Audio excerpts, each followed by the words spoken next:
дакладней пераходзячы ўжо да майго тэзіса пра буферызацыю нібыта Беларусі, якую хочуць бачыць некаторыя, ну прямо не гаворыцца гэта так, але пазіцыя офіса Светланы Ціхановскай, ну зразумела, чаму не гаворыцца, але пазіцыя такая, што Беларусь гэта еўрапейская краіна і наша будучыня ў ЕС і НАТО. І трэба заўважыць, што ў прынцыпе інтуітыўна все ўжо разумеюць, што гэты рэжым ён раней ці пазней лясне, гэта пытанне толькі часу. Нам трэба ўжо зараз рыхтавацца, зараз прыдумаць, якой мы бачым Беларусь. Робіцца папулярным, мажліва, в хай вузкіх колах такая ідэя, што вось, маўляў, трэба нейтралітэт, што нам трэба стаць буфернай краінай. Нейкі там аналітык, не памятаю ягонае прозвішча, недавно цэлы даклад выкаціў на гэтую тэму, што вось мы, Беларусь мусіць быць буферам паміж Захадам і Расіяй, вось мы тут будзем, а вы тут на этой пляцоўцы будзеце сустракацца, свае там пытанні вырашаць. І гэтая пазіцыя, ведаеце, знаходзіць водгук нават участкі еўрапейскіх палітыкаў, бо ім прасцей рабіць, як яны кажуць, business as usual, то бок справы як заўсёды, то бок, ну заўсёды была Беларусь у сферы інтарэсаў Росіі, ну хай так і застаецца, нібыта ж было як бы спакойненька, усё было ок, імігранты не лезлі там да нас, да, до 20-го года, і шары нібыта таксама не ляцелі. І некаторыя нашы аналітыкі, людзі, якія ездзяць па гэтых вось івентах, яны это прасуюць, да, мы буфер. Я пра гэта, дарэчы, казаў, зрабіў відос пра фінляндызацыю, я потым яго дадам, калі буду афармляць гэты стрым. Вот это, по-моему, казал Прокопьев так, что вот, а где вот ваши, почему вы думаете, что типа Путин завтра помре, а вось калі не помре, так что тады, типу, что критикуе там Светлану Тихановскую за непоследовность хіба, и офис, так, за непоследовность в этом пытании, за то, что вось, за летутенность, вось, некоторые любят называть национал-романтики, людей, которые выступают за сяброство Беларуси у НАТО, у ЕС. Вот это все романтика, мы не можем тут выбирать, у нас еще самое лепшее, это еще для нас типу самый лепший вариант, самый реальный. А какой ЕС, нас там не ждут, мы там никому не потребны, и тем больше у НАТО. Ось такая позиция, да, что они лічаць, что нейтралитет для Беларуси это самое лепшее з мажлівага, а про іншае не варта и марыць, бо Россия нас николі не отпустит, Путин завтра не помре и так далее. Про буферность Беларуси. Ведаеце, буфер, такое слово, словарнае вызначэнне ягонае – гэта штось, што паглынае удар. Прылада для спынення вібрацыі ці траскі між целам, якое рухаецца, і нерухомым целам, на якое прыходзіцца удар. Гэтае слово, оно ўвогуле прыйшло з ангельскай мовы з сярэдзіны 16 стагоддзя, стараангельскай, ад дзеяслова «баф», які азначае глухі гук пры удары. І гэтае старажытнае ангельскае слово, у сваю чаргу, прыйшло ад яшчэ больш старажытнага французскага «баф», якое азначае удар альбо шліпок. Разумееце, галоўнае значэнне гэтага слова – змягчыцель удара.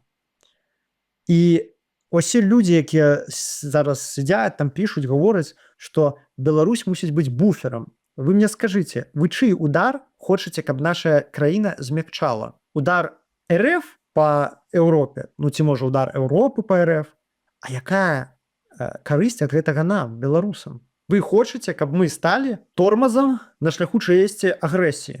Я такога лёса сваёй краіне не хачу. Што самае страшнае ў гэтай канцэпцыі, то, што краіне у ёй, нашай краіне Беларусі, адводзіцца другасную роль.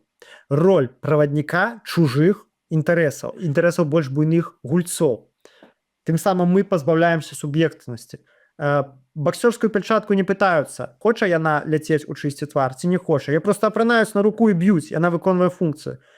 Але моя краіна гэта не боксерская перчатка, гэта ніякі не буфер. Гэта моя краіна, у якой я нарадзіўся, вырас і хацеў бы з Божай ласкі памерці таксама там. Разумееце? У нас ёсць тэрыторыя, у нас ёсць народ, у нас ёсць нацыя, гісторыя, насельніцтва, мова, культура. У нас усё сваё. Але з такім падыходам мы рэальна можам пазбавіцца погляду на нас як на незалежную адзінку, як на суб'ект з боку усіх астатніх сусветных гульцоў. Мы гэта мы. Мы не буфер. Я не хачу жыць у буферы. Як вы можаце ўсё гэта, што я перачысліў, нацыю, мову, культуру свадзіць да функцыі быць змягчыцелем чыягосьці удара?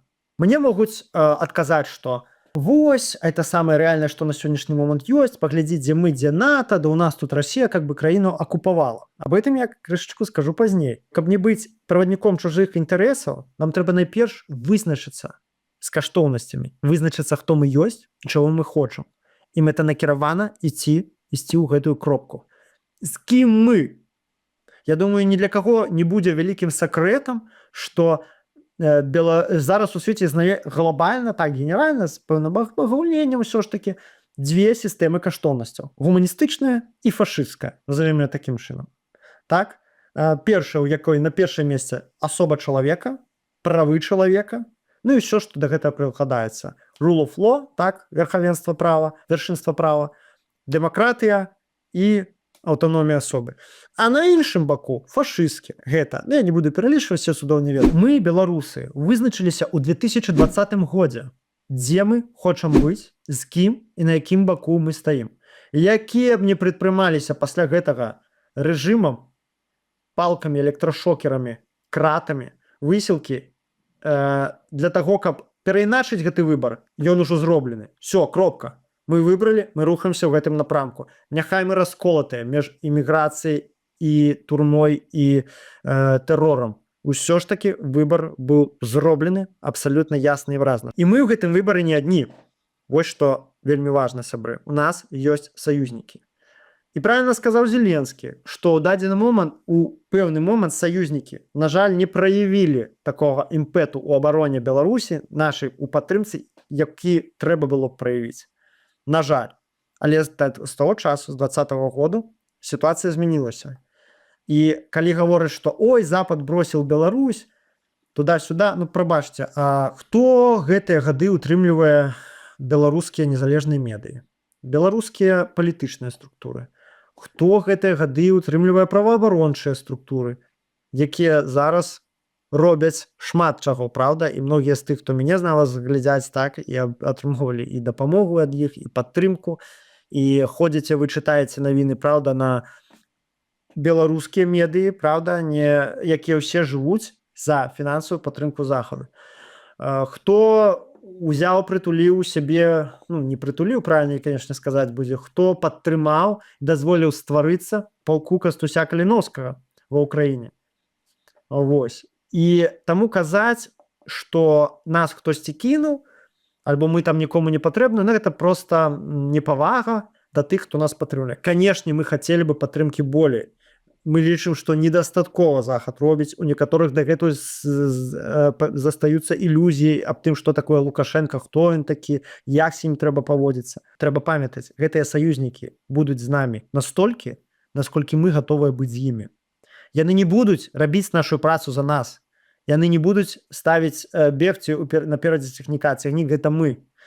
І калі мы хочам, каб да нас ставіліся сур'ёзна, успрымалі нас як суб'ект, мы абавязаны самі адзін аднаго паважаць, адзін з аднаго трымацца, мацаваць свае цегліцы і мацаваць сваю суб'ектнасць. Я ўжо казаў неаднаразова, як гэта рабіць.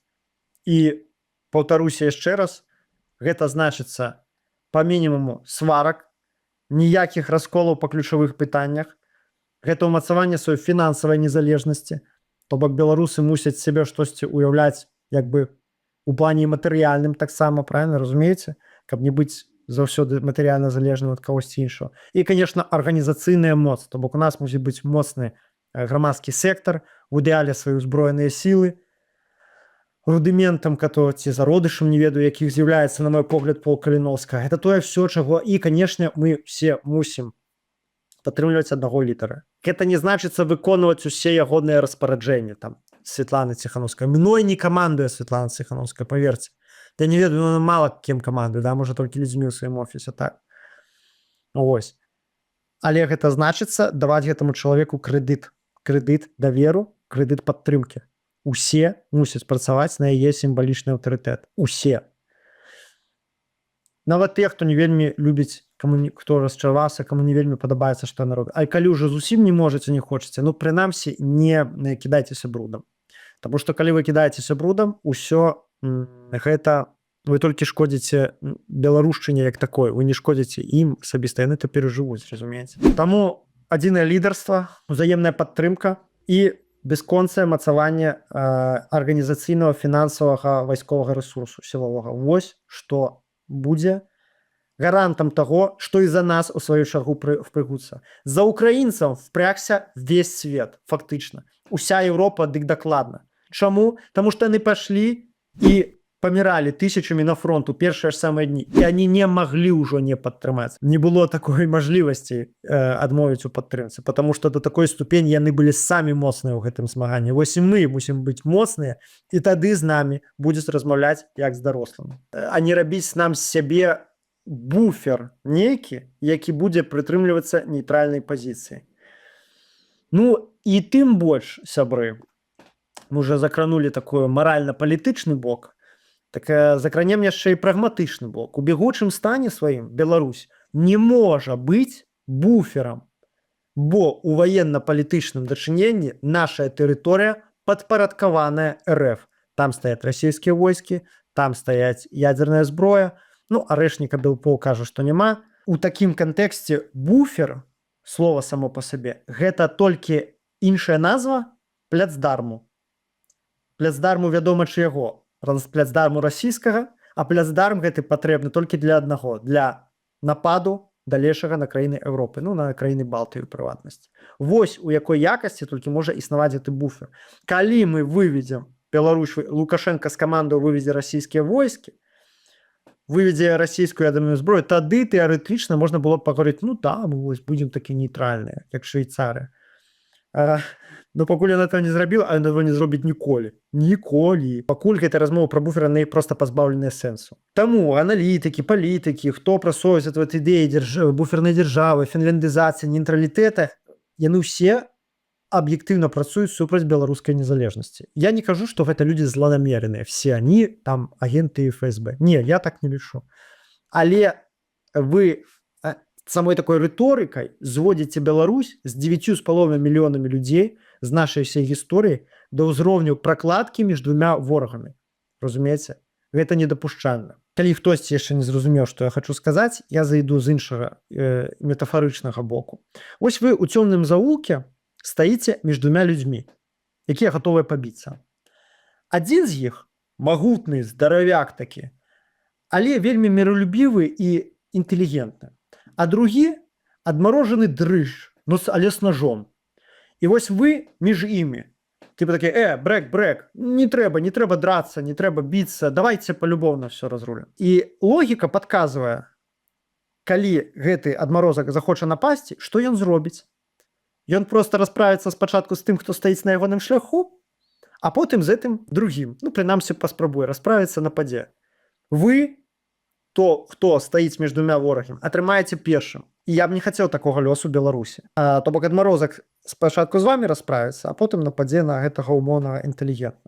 А логіка і здаровы сэнс падказваюць нам наступнае. Па-першае, мы не мусім стаяць між агрэсарам і ахвярай, кажучы, не дзіріцесь, не бейцесь. Гэта ў прынцыпе амаральна. Мы мусім абраць бок таго, хто аб'ектыўна правы. Аб'ектыўна правая, канешне, у гэтай сітуацыі можа быць толькі ахвяра, ніяк не агрэсар. Мы не займаем бок агрэсара. Это амаральна, это супярэчыць нашым каштоўнасцям. Дык вось, спачатку мы займаем ягоны бок таго, каго трэба рэальна абараніць, а потым мы разумеем, што адзін на адзін яго шансаў супраць нажу няма, мы мусім уз'яднацца з тым, на каго хочуць напасці, і ўдвох адалець нападніка. Разумееце маю метафору? Гуртом і бацьку біць лягчэй, правда? Мы мусім быць на баку добра.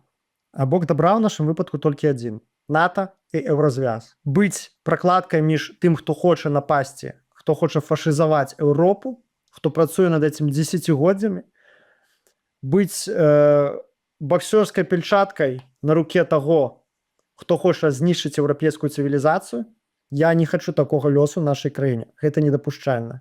Ніхто не кажа, што наш шлях у еўразвяз і НАТО будзе усланы ружамі. Гэта будзе доўгае змаганне. Аднак, калі мы пабачым гэту мэту і мы захочам да яе дайсці, мы да яе абавязкова дойдзем.